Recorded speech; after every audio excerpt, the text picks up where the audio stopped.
อันหูนี่สำคัญเลยล็อกเข็มไฟไว้นี่เข็มไฟ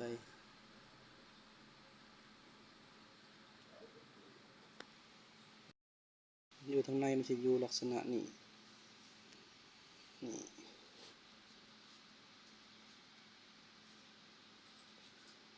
มันจะมีลายล็อกอยู่และจะมีสปริงอยู่นี่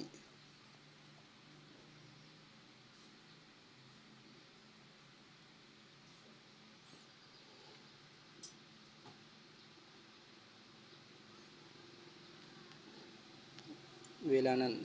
สปริงมันจะมีผักหางยิงกับผักเข็ม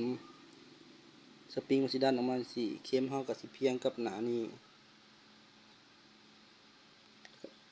เวลาซับมาปะมันกับตัวนี้มาฮอดนี้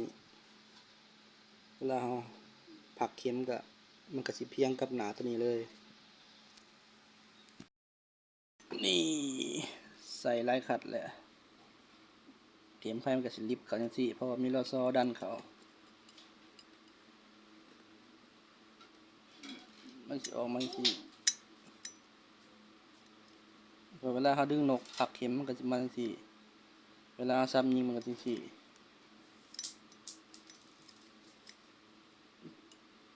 เจาะลายขัดตัวนี้มาขัดเข็มไว้บ่ให้มันร้อนมาลังนี่เจาะตัวนี้ต้องชำนาญแน่มันทะลุมันนี่เลย